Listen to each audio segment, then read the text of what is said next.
All right. Let's see how things are going to go.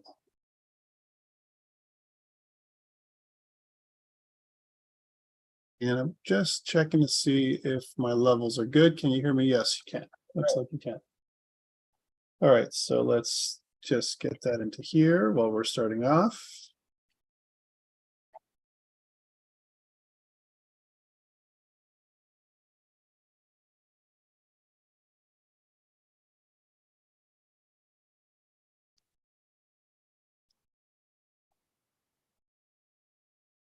Yeah, there we go. So this is, welcome back. We are Comp 229 and the summer 2022 semester at Centennial, and it's week 14, part 2 of our presentations. And this is part of our second broadcast and recording. So we are going to start now. So remember a couple of things, right? We're sitting here, it's the last week of semester, and our final presentation is the thing we're focusing on right now. However, things that were due this week on Monday were the final release was due on Monday evening at midnight. So that's done. And that was worth 15% of your final grade. And your final presentation is what's due today, right? And well, actually, it's really due on Friday, but the optional thing is for you guys to do the presentation today, so I can give you feedback and an immediate mark. That's the stuff that we're at right now. So like it says here, if I go skip through here, this is what I recorded on Monday. So it says final release was on Monday. This is not tonight, but Monday. And then the final presentation, physical presentation, all the materials, the video, the presentation video that you need to make, all that is due on Friday. And the live presentation is really during our live sessions, and that's optional. So if you're not ready to present, that's okay. Functionality and final release is absolutely fine, but we just need some more time today to finish our recording and cover our aspects. This is my friend Ivan. He's talking about ATIS, the group ATIS. You can really, yes, you can, of course. Remember that your stuff is all due, guys. This is for Ivan and anyone else. It's all due on the Friday, right? So at the end of the day, if you're not ready for me today, it's okay. Now, is there any group that's ready to present today? We'll start with those people, because I want to just go, it won't take long. Again, what I'm looking at is for you to be able to be presenting today, your presentation materials have to be ready.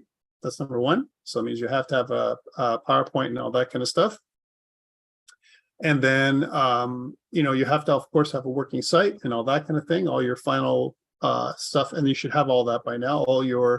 The final touches and everything else should be live on your site. So that should not be an issue. And really, it's just, one of your members have to present. On Monday, we had a couple of members presenting at the same time. And my feedback to them was, it's always best to have just one. Usually, if you're going to have two, then it's a handoff between one person and the other person, and you don't go back and forth when you're presenting. That was kind of what I talked about on Monday, and definitely not 3 or 4 or 5. You don't want to go that far. Remove any kind of fancy animations. I think that's the way I would recommend it, especially if you're live in front of people, because when you've got fancy animations, sometimes they break or they don't, unless you rehearse everything very, very good, very well. What's going to happen is those live animations, although they're neat to look at, are not great in terms of overall, right? So again, highly recommend you stick with simplicity. Make sure your PowerPoint, we talked about having maximum of 3 bullet points per page and those kind of things. That's what I'm looking for the final presentation on Friday.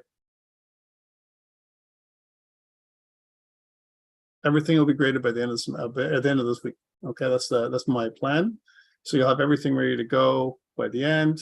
And again, remember, when it comes to grading, that I'm going to be very, very straightforward in terms of the way things are done. Unless you're missing something, I'm going to give you full marks. Okay, that's how I go, like straight up. So if you're missing something, as in like you didn't do something that I asked you to do, where things are going to be a little murky is like where, as an example, let's say, I don't know, you think that you submitted everything, and I look at the documentation and then it says to do A, B, and C, and you didn't see C and you did A and B, then that's where you'll lose marks. And I'll give you feedback on that. If you didn't submit something that I expected, again, it's just straightforward, right on the documentation.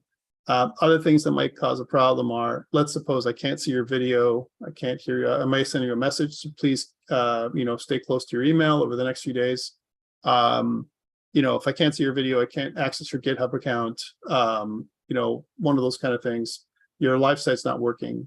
You'll lose marks for those things at the very minimum, right? Because if I don't have them, if I can't access something, whatever, or it's not working, something I'm expecting at the live site portion, or something on the web is not functional anymore, because all that should still be functional. So please make sure that all your assignments and everything else are functional, active, all that kind of stuff, because I'm going to go through it and make sure that everything is, you guys get a fair shake. But in terms of style, remember, this is not a design class. So, when it comes to your first assignments, your portfolio pages and all that stuff, I'm more expecting functionality over style for those pages. So if your style wasn't that great, as an example, or, you're not strong with CSS and, Bootstrap is okay, but not the greatest, it doesn't, the colors aren't looking too good, as an example, or something like that, you might, get docked a little bit, but not a whole lot. It's not going to be rated very, very heavy. On the other side, just give me a second, I'll finish talking and then you can ask questions. On the other side, if you, when it comes down to other stuff, let's say, for example, images are broken online, so your CSS just doesn't work. From that perspective, you'll lose, your marks from that perspective, right? So that's where you can lose some marks, but if something's broken, like you have an error, or something like that, then yeah, that makes sense that you might lose marks. But when it comes to the actual, like style, again, I don't expect you guys to be designers, and all that kind of stuff. Content, you do get marked on. So things like for your portfolio pages, if you're missing content, or if you use some kind of weird lorem ipsum filler text or something like that for your portfolio pages, which was not allowed, then again, you'll lose marks for those things. It's got to be about you. So again, something that's missing is where you're going to lose any marks. Same thing with your midterm, same thing with anything else that you submitted to me this semester. It's all around functionality. Now, so far, great thing is I've seen a lot of your projects for the second half and they look pretty good, right? So minus, some missing component or something that we talked about, or whatever. There's some people who have never shown me their project, and those people a little bit worried because, who knows what that looks like. But if it doesn't work, or if you had functionality that you were planning, it didn't happen, remember, I'm going to try and give you the maximum number of marks based on what I've asked you to do. So I'll go through it just like the rubric says, like where the marks come from. And I'll go through it and I'll say, okay, out of this part, the common requirements, do they have them? Yes or no, right? And how much do they have? Kind of thing. That's what I do. It's very straightforward. I'm not sitting there going like, I'm going to nail this student. I'm going to make sure that they suffer. No, I can't give anybody 100. Not true. Not true. If you guys have good stuff, or if you really wow me with your design or presentation or content or functionality or something, I might even give you extra, right? It's all comes down to like, hey, what does this person give me? If I'm the client for the second half, this is a simulation. I'm the client. What have you given me as the client? Would I be satisfied if you were working for me, kind of thing? And if the answer is, yeah, for what I've asked, they've done what I've asked them to do, then the answer is you're going to get full marks. If I've asked you to do something and you've omitted something, you've just literally not done it for whatever reason, that's where you'll lose the marks. Okay, now questions around the stuff I just talked about. Okay, Professor. So I have one question regarding assignment 1 and 2. So assignment 2 was like extended assignment from assignment 1, right? Like we needed to implement authentication on top of portfolio.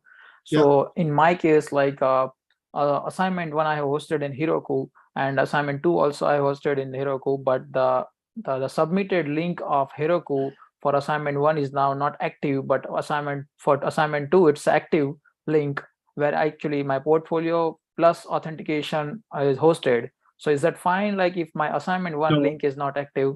it's not fine, but what I'd like you to do is send me an email, and then so that way I know that that's the case, right? Okay, So okay. they're supposed to be separate, and then I'm glad you told me. Thank you. Right. So, okay. So, is anyone at all before other than this? I just talked about assignments and all that kind of stuff. Is there Professor, anybody ready? Yeah. Hey, JP. hi, Professor. I have a question for the presentation. absolutely. I understand that it will be hassle if we have 5 or 4, 3 to present, but is it okay if we divide it into 2? The first presentation will be the PowerPoint, the what do you call it, the functionalities about the site and everything. Then I'm gonna put the site demo on a slide on the end, and then when it comes to the site demo, there will be one who will present the functionalities live on the website. Is it okay, Professor? Yeah. No, I think that I'm okay with splitting it in two for sure. Like I said, like exactly what you talked about, JP. I think that when it comes down to, if I was, let's say you and I were presenting, right? And let's say I was presenting the demo and you were doing the PowerPoints. That's okay, because I have my part, you have your part, right? Switching back is tricky sometimes, as an example, because now, okay, I'm done. Go ahead, take it away, JP, and then you switch back to doing your PowerPoints. That can be the tricky part, switching back. In terms of flow, I'm talking about how the presentation flows. But otherwise, I think in general, I think you're going to be just fine doing it like that, no problem. Once you go down the road of having more than one presenter, then it's just a matter of, well, I want everyone to participate. It's a contrivance. Like I'm making you do it because I want to see that everyone's doing it. I'm not going to do that to you. Okay, that's the reality. Because really, if you were going to present this to, let's say, a client, think about this, JP, you and me. We go in front of a client and we're presenting. Do I need a whole troop of people there? Do I need the designer and the database person and the other person and about all these people? No, the answer is no. We don't need that. Maybe one, maybe two max. Right. And that's what I'm setting you up for. So think about who you're going to present with. Make sense? Makes sense, Professor. I understand. Thank you. Okay, no problem. So again, going back to my question, is anybody ready to present today? If you're not, it's totally cool, right? Just let me know. We'll stop this conversation right now, and then I'll move on to something that I want to talk to you about other than this. So is anybody ready for you to do your final presentation with me live today?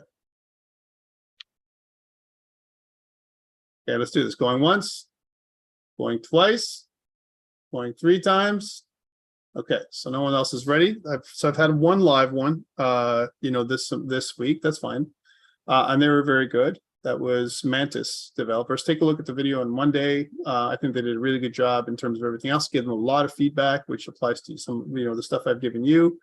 They were the first, and they got a pretty decent mark on their presentation based on everything that they did. Some things were missing, and one of the things that they talked about was missing functionality.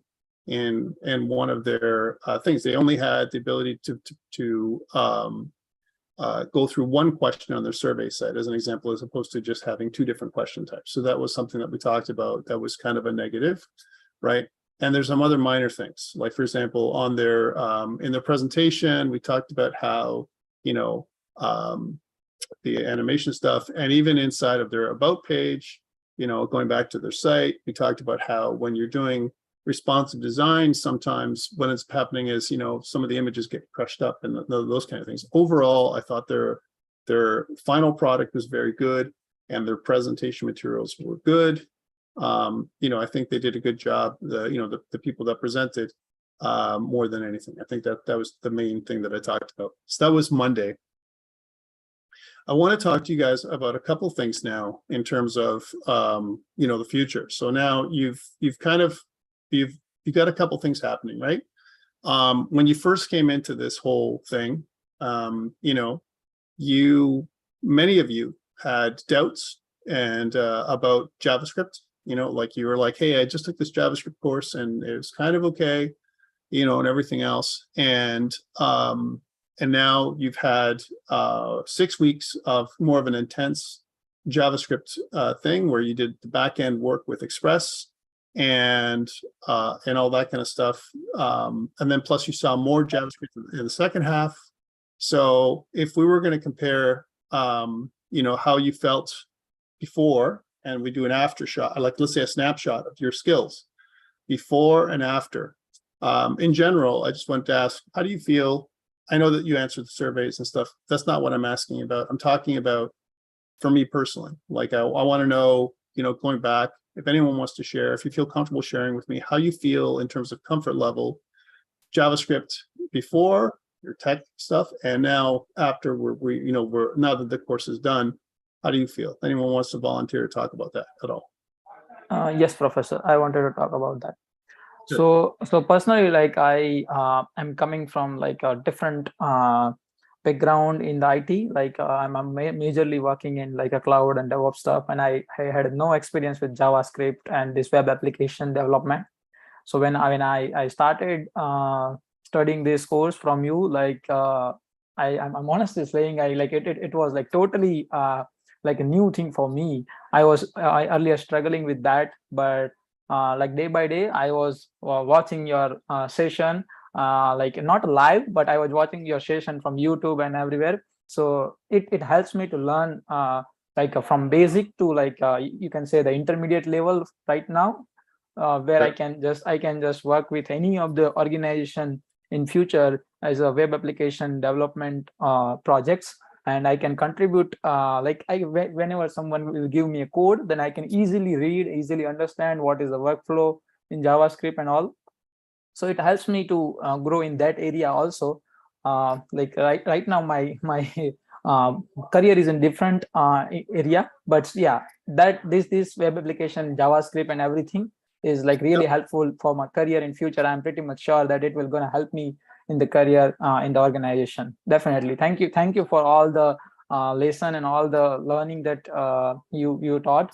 So it really gonna help us in future. Dixit, I really appreciate that feedback. Anyone else want to share their experience at all? Yes, actually, There's my friend Julianis. There you go.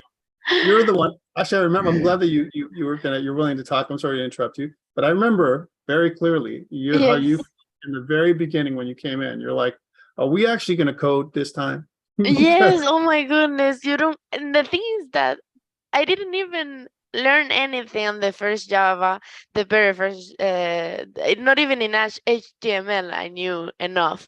So in this class, I got the chance to learn from scratch everything that has to be with JavaScript.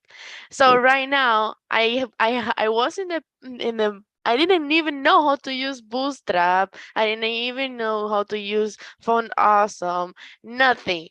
And now I'm like, you have to see our page. It's beautiful. Okay. Yeah, And great. I'm very proud of our page. I know we still have some stuff to fix, but it's time consuming. But for sure, we have learned like even how to work with teammates, because the fact that we didn't even have the chance to work with a team and how to actually discuss what everyone needs to do, what how to separate the amount of work, that is important, because I didn't even know that UX UI was different than implementation, that actually coding the design. I just learned it literally. Good. So yeah, a huge step for me. And that's what I wanted. That's what I was hoping for many of you. And thank you for that feedback, Julianis. And the reason why I'm asking these questions, not because I want you to tell me how great the program was or whatever. I'm just trying to understand, is it working for you in terms of that? And it sounds like it, from a JavaScript perspective, it is. Now, I'm going to ask more difficult questions and see if you guys can answer these ones. All right. And I mean, difficult in terms of, you got to, I'm just asking for honesty, right? So here's the next one. How did you feel in terms of the content delivery? Did you feel it was compressed? Did you feel it was okay? Because I know that in the first 6 weeks, we went over a lot of time. Sometimes instead of spending 2 hours, we did 2.5 hours. Sometimes I did 3 hours, of teaching, and we're only supposed to be together for 2 hours during a time. So how did you feel in terms of everything else, like the content that I delivered live, and then the content that I was placed on the course shell. How did you feel about the content? Yeah, go ahead, Juliana, tell me. Well, the fact that we have the videos on YouTube saved us very lot of time, because the bongo is very difficult to go through the video when we wanna rewatch it. But in YouTube it's much easier, and we can open it in every platform without problem. So that helps us a lot. Also, the only thing that is that I know it's not your responsibility to teach us not Express but React, but you did, and that is very important because now we have that content and we're gonna need it, I'm sure. Okay. I'm not sure that anyone used it. That's the thing. So what I got, the feedback that I got for the same question in the first section was, and I'll share this with you now. And if you haven't watched the video, it compressed a lot. It was like they felt there was a lot of content in the first 6 weeks, that they had to rush through. It was tough to watch. Some people had to watch the videos a couple of times. That's why we have to. Yeah, it is a lot of information, but at least we have the information there to rewatch, and it's in YouTube and in Bongo, which we can rewatch easily. Yeah, that's good. And then the other thing was the React, because it came at the end, right? And same thing with Angular. Between Angular and React, I didn't have any takers again this second half of semester. Now I got to talk about this, because originally in this course, we were to force you to do it. That was like the thing. You had to pick one of the frameworks and then you do it, which one framework it's going to be. So now, after myself, and then I talked to the other professors that were doing the course, just as an understanding, we looked at how fast this thing was going, right? And then by the time you got to like week 8, some people were comfortable with Express and everything else. Some people weren't. Some people needed more time to absorb the stuff that came from, weeks 1 through 6, as an example. And so that we felt that we made the front end optional.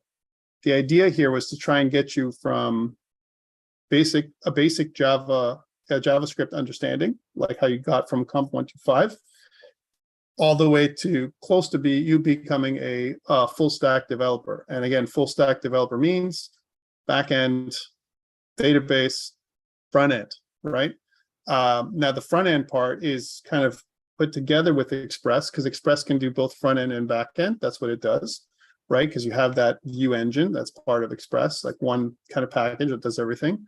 But reality is, most platforms and most web application development happens with 2 parts that are separate, usually like microservice, back end, and then the front end. And the front end are separate. In that way, I can give it my front end to the web design folks, and then they're going to do their thing. And then the back end is going to be just, for the, kind of the back end folks, they connect to, the database and all that stuff. And even that can be kind of split up into more parts. So why am I talking about this? Because my question is, would it have been better if you guys got React or Angular at the beginning? Yes. Or do you think that it belongs even in another course? Something else, another course that would kind of get you going. Well, right? actually, So that would be better if it's another course, because we have the better amount of time for each one, because I think Angular and React are important. Yeah. But also, if you cannot have another a course yet, we rather learn React first. Yes, for sure. So that means things would be flipped. Yeah, Dixit, talk to me. I want to just talk about your delivery pattern of classes. So I basically personally love to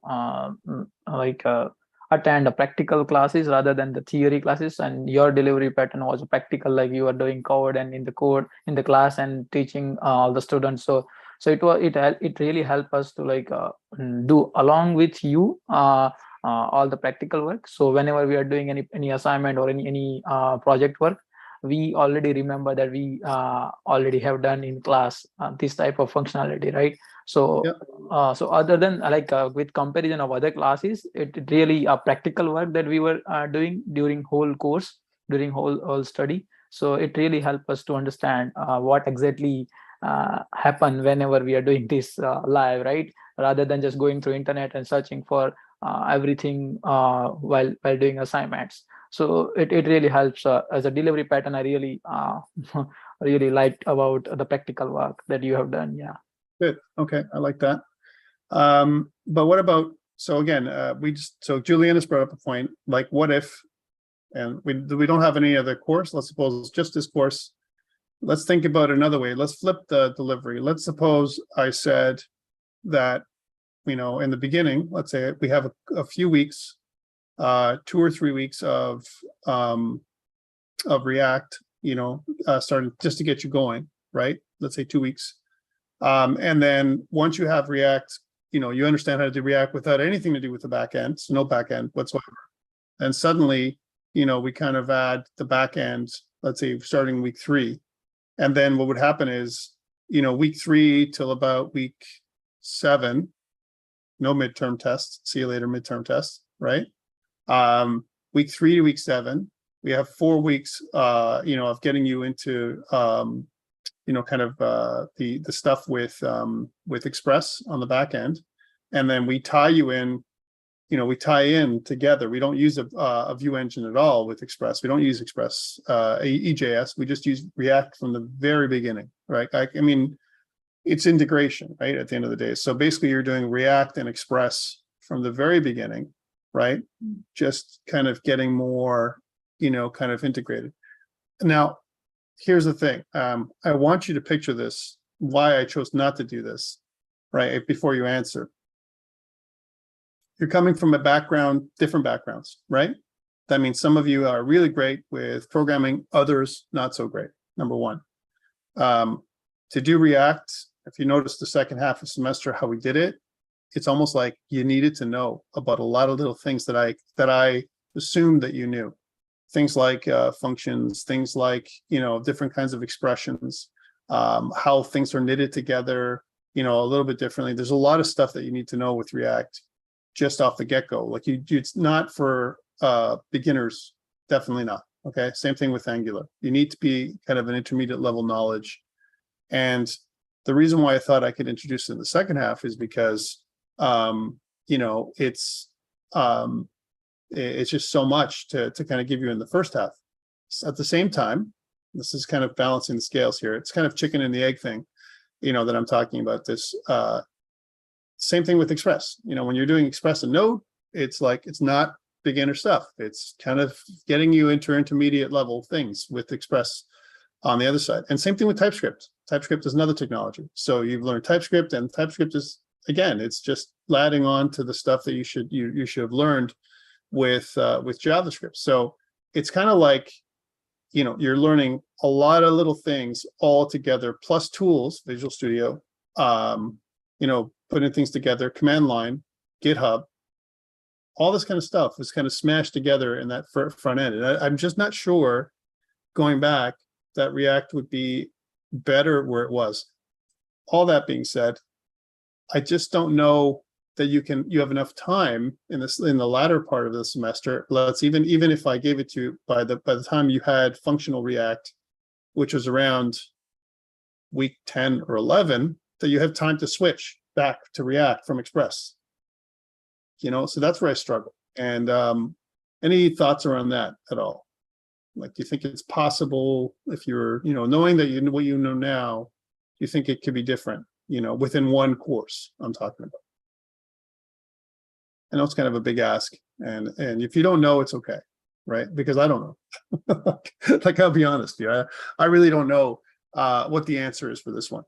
I think if I had the ability for me to redo Comp 125, that's your previous JavaScript course, I think that's part of the answer. I think what we could do there is we do baby JavaScript for the first few weeks, getting you going, get you to understand stuff. You know how to program in C#, so there's some assumptions. It'd be more like, you know what? You know how to do C# or Java. or some other language before, then now we're going to assume that you know about variables.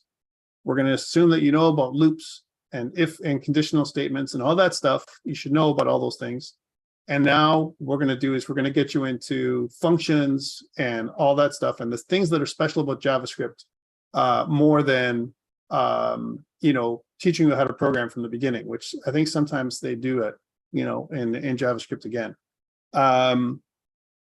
And teaching it from the right way, like as in using Visual Studio Code, making sure that you have everything that that you're going to need for the next course, that kind of stuff.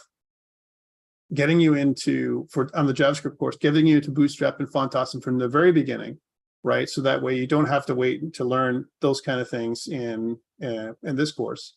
Any other thing, even if it's not Bootstrap, there's other front-end CSS frameworks you could learn. That's what I probably would do in the JavaScript side, getting TypeScript in the second half of the semester. So first half is pure JavaScript, second half is TypeScript, to show you how beautiful that is. And then by the end, you have a good foundation, to go into this course. And maybe even in the latter half of the first course, I would get you into React, right? So start doing React, maybe in the last 3 or 4 weeks of semester, like getting you into that stuff, that role. So then you have React, you've seen React before. And now when we get into this course, JavaScript, pretty good, TypeScript, a little bit of React. Now you start doing this. That's my feeling. That's I think how we should do it. And that's what I'm going to recommend. I was hoping that, I wanted to hear if anyone else has any other thoughts. But if you don't, that's okay. Even the design course, the first course, the HTML and CSS course, that also is something that I would probably include, HTML, so Visual Studio Code with HTML, then get into things like, quick snippets with Emmet, like in Visual Studio Code, CSS from the ground up, understanding how to do CSS, and then some other CSS libraries that are out there before Bootstrap, like, for example, things like, and I think that's Comp 213, if I'm not wrong, that's your design part.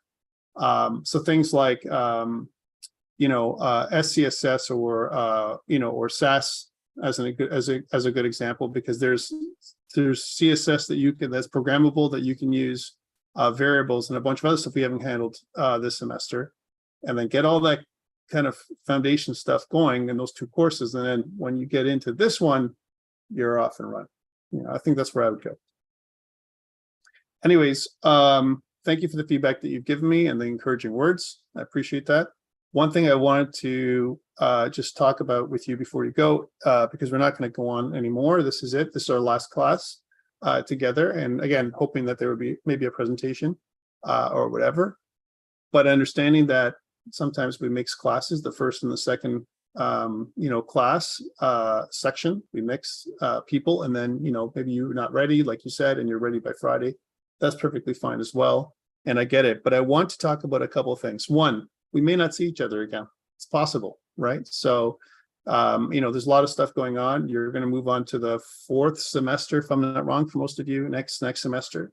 And that means that you're going to take some of these skills, things that you've learned this semester, like presentation skills, teamwork skills, programming skills, all that kind of stuff that we've talked about together, and move on to the next course. Okay, that's what you're going to do.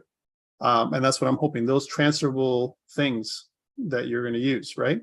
At the same time, I would say keep connected with me. If I've talked with you before and we've worked together, you've asked me some questions, you connect with me on Discord and all those kind of stuff, and we've gone through some things together this semester, keep connected.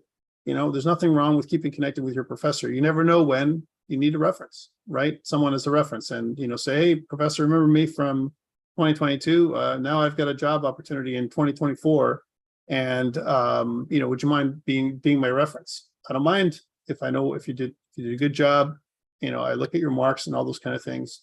And if we've talked together, your enthusiasm, the most important thing is connecting with your professors is really key, because that's where we can help you in the future. Also, interaction is always good. So in the fall, we're going mostly in class. Most classes are in person, which means we might have a chance to bump into each other. But if not, connect with me on LinkedIn. that's kind of a good spot to connect with me on. I think if you need to reach out to me, even after you're gone from Centennial, that's one of the ways to do it.